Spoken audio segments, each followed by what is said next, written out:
Here I have a very filthy Bachmann Santa Fe F9, and today I'm going to be trying to fix it. First of all, let's go test this thing out. I don't think this model runs, but I'll show you what it's doing anyway. First of all, I've got to give this thing a test run. As I said, I don't think this model runs, but it's been a while since I've tested it out, so I'll give this thing some power, and we'll see what it does. I've just put full power into the tracks, so now I'll give this thing a little wiggle. It looks like we got a headlight. But yeah, as you can see, this model does not run. I didn't hear any noise out of the motor, but we did get a headlight, so that at least tells us something. So now it's time to see if there's anything that's actually wrong with this, or if it just needs a good cleanup. So to start, I just need to take off the shell, which is really simple on these Bachmann ones. There's just two clips on each side, and I can just pry it off just like that. And before we go working on the chassis and investigating everything with that, I'm going to go give this shell a good cleanup because it looks bad. So I'm going to just use some soap and water, give it a good scrub, and then come back. So I've given the shell a very quick wash, and before we start working on this chassis, I have noticed a few interesting things about it. I've worked on a lot of these Bachmann pancake motor engines in the past, and this one has some very unique differences, specifically in the way the weights are just made. I've never seen one with this weird, odd, I don't even know how to describe the shape, but this odd weight at the back, and the weight in here looks a little bit more crude than most of the other weights on these things I've encountered. The headlight also looks a little bit different. Everything in here just seems a little bit odd and unusual, so maybe it's an older pancake motor, I'm not sure off the top of my head, but it's weird. I can also tell that someone has been inside the motor before because the resin covering the screws is gone. The screws also look pretty stripped out, so they may be a pain to get out of there, but in the end I'll probably just replace them with some other screws I have laying around. But to start, I think I'm going to tear into this front truck really quickly just to clean that up and make sure everything in there is going well, and then we'll deal with tackling the motor truck itself. So typically getting this cover off is really easy. All I've got to do is pry on one of the ends, and it should just kind of come off just like that. And then now we've got the wheels out of there, and these actually look pretty clean, and so do the wipers. But I think I'll give everything just a quick little cleanup in here, and then we can put this all back together. It shouldn't be anything too crazy.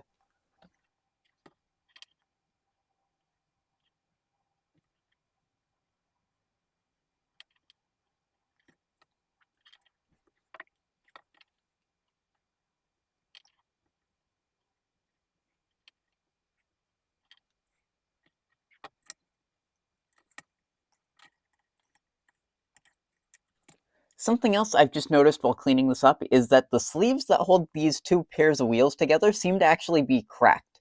So I'm going to try and fix this just with a little bit of super glue most likely. I don't think they're too crucial on this part of the model specifically. All I do is keep the wheels together, and I don't think the shafts of the wheels are long enough to touch since they're only that long. So I don't think this is doing anything that would cause it to short out, but I'm just going to fix this just so that I don't have any issues with these falling apart down the line, and I don't have to come back in and fix this later. So, off camera, I went and I used some canopy glue to fix both of these axles. As you can see, it's right on there. I think it should do a pretty good job, so I'm going to set these aside to dry, and I was going to move on from this front truck. However, I noticed something that may be one of the reasons why this model might not have been running. So, as you can see on this side, the wire on the wiper is soldered pretty well. It's not going to go anywhere. It's holding on pretty tightly right now. And on the other side, we have a wire that's just kind of free floating right here, and the joint where it's supposed to be soldered onto is completely broken off.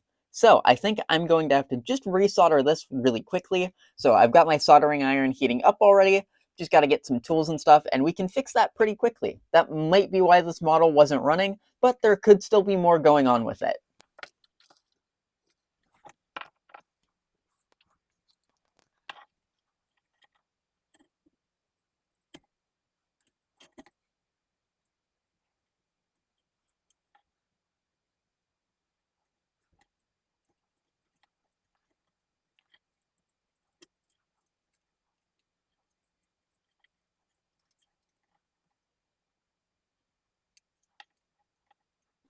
So I've got the joint soldered. It does not look like the best thing in the world, but it should get the job done and should get this thing running again. So while I wait for those other axles to dry, I'm just going to pop this truck cover back on here just so I don't forget about it. And then we can move on to the trouble that'll be this rear truck. First up, to get the rear truck out of the model itself, we need to remove this one screw right here, and then we can fight the truck out. It's just a bar that kind of holds it all in place, and it makes it kind of difficult. So sometimes it's a fight to get it in, other times it's a fight to get it out. So we'll see if it wants to fight me today.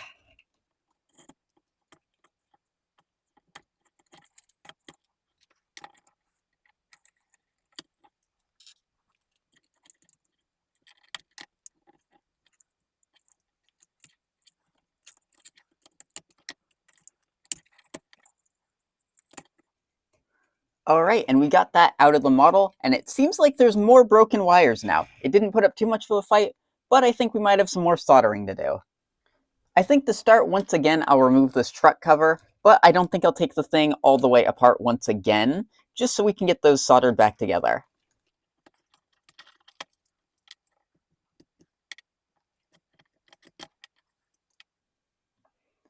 And as far as I'm aware, I think the black wire should go on this side, and the red one should go on the other, but I'll stop the clip here really quick, and I'll check just to make sure.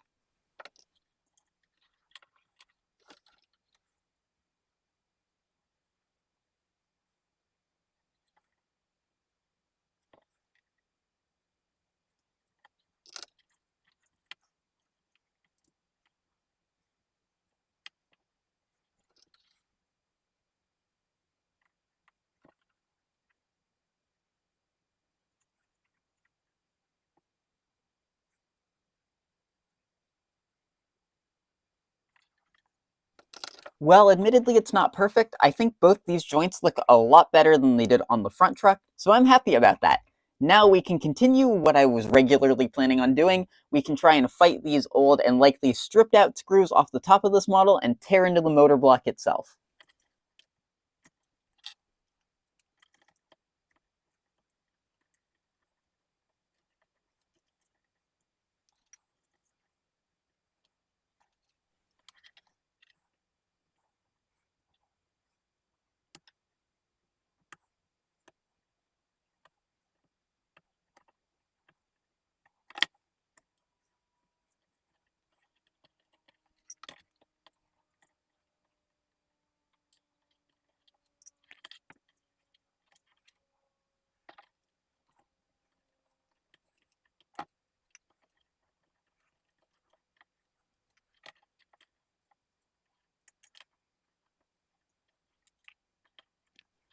After only a minor fight, I've gotten all the components out of this motor block, and I did want to make some key notes of some things. One of these brushes, I can't remember if it was this one or the other one, looked really uneven. I think it might have been the other one. Maybe I was saying it wrong. It just looked like there was a lot of wear on one of these brushes in particular. Maybe I just caught the light at the wrong angle or something. One of them looked off to me. They look good now. The commutator also does not look very dirty. I don't think this engine was run very much. You can clearly see it was ran, but not much. The wheels themselves look pretty good. This one's going to need all new traction tires, which I can easily put on there. And all these gears seem to look really good, and what really shocked me, seeing as how the axle sleeves on the front truck were cracked, these gears are not cracked. Like every single other Bachmann with a pancake motor like this, I've always seen them cracked. This is the first one I have not encountered them being cracked, which is bizarre. I've even got replacements on hand. I was expecting to have to use those, and apparently I don't have to. We'll see though, when I test this thing out, they could decide to crack, but who knows? For now they seem good, so I'm gonna leave them in there until something goes wrong. So, now that I've got everything out of there, it's time to start cleaning this model up. I want to start by getting all the resin off of this shell, then we'll go at everything with just a little bit of rubbing alcohol, just as I did with the front truck.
So all of our parts are in a little pile here, and I've got them all cleaned up.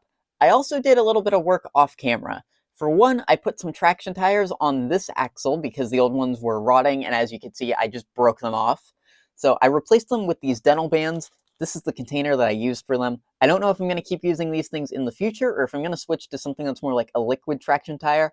I've heard of this thing with a goofy name. It's called bullfrog snot that I might want to try using. I'm not sure if I will, though. If anyone has any feedback about whether I should stick with these or use that, let me know. But in this case, I just use the dental bands, and they seem to work great on these Bachmann engines. The other thing, which is a pretty big issue with a lot of these pancake motor Bachmann engines, as you saw, I had to break off all that resin earlier, and I had to fight one of the screws off of the thing. I think it was probably the screw right here, with a pair of pliers because it got stripped out, which is really common on these. So what I'm going to use is I've got a bunch of these self-tapping screws, and I've really liked how they worked out.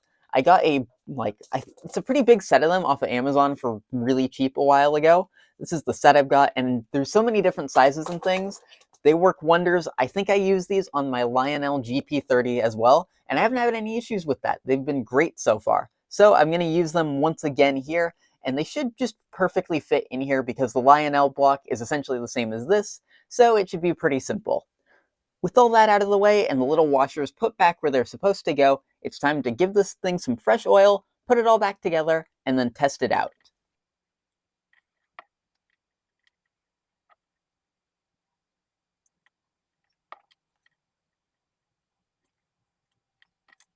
Once again, I was just about to put this locomotive fully back together, but I noticed something. The post that's supposed to hold this gear on broke off.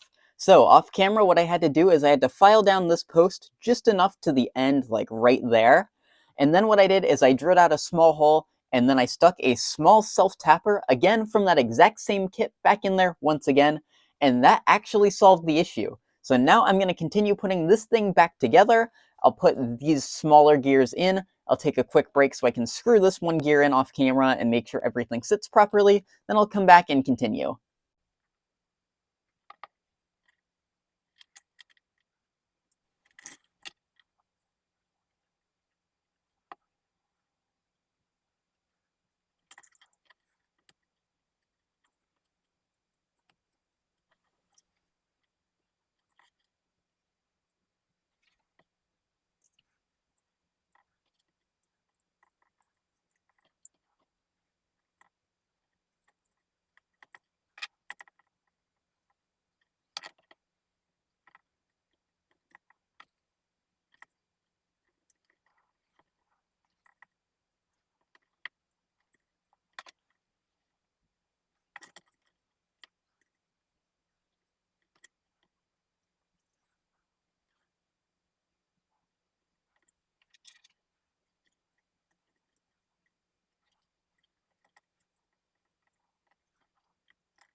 So the springs and brushes are now in. I haven't put any oil in the gearbox just yet, aside from on the bearings, and I haven't put in these final two screws just yet, but I want to see if the motor itself will turn over. So I've got my controller hooked up here, I've got some power put in it, and we'll see if anything happens.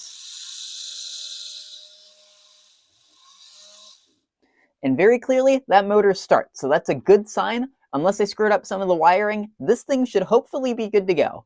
Now, I just need to finish putting this locomotive back together, and hopefully we don't encounter any more hiccups like that.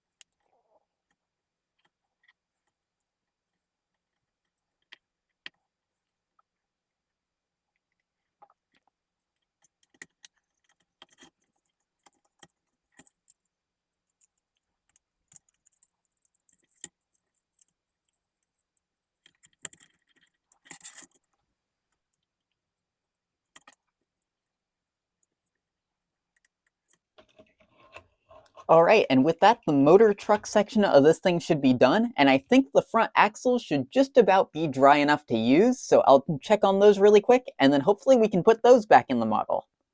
Since this is canopy glue, it's not 100% dry, it takes a really long time, but since this model is not going to be putting any strain on these wheels, I think they should be good enough to put back in, since all they'll be doing is rolling around.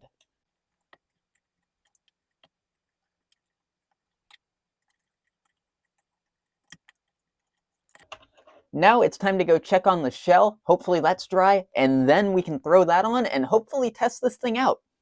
So now that this is back together, the shell is mostly dried off. As you can see, it didn't turn out perfectly. These spots up here, I'm pretty sure the chrome or whatever they used has just completely worn out. This model was sitting on a shelf for many years. It's also missing the number boards up front, but I think it should be good enough to put back on the model and then hopefully go and test this thing out. Before then though, I do really quickly just want to throw on some fresh horn hook couplers, both on the front and the rear. So I was going to film putting couplers on this thing, but once again the unit decided to fight me. On the front it had a post that was just barely too big for these regular Tyco Lifelike and Bachmann not Athearn couplers, and it was just too small for a typical Athearn coupler to fit in, so I had to cut that off, file it down, and I ended up putting one of these, probably a Tyco coupler in it. And the screws I wanted to use, my self-tappers, the first size I picked out was too small, so I had to go and replace it with a larger screw. On the rear, it was less of a fight, but still, this model just wants to fight me. Now, let's go test this thing out and see if it wants to fight me once again. So, I've got the engine set up. Let's see if it'll fight me. I'll give it some power. And it's moving.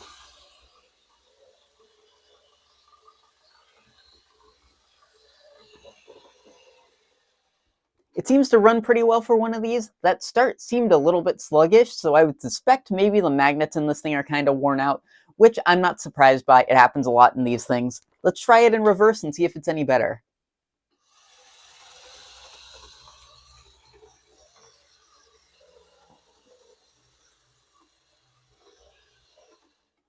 And I think that's pretty good. While this thing doesn't run perfectly, it's an old Bachmann, and for what it is, I think that's a pretty good result.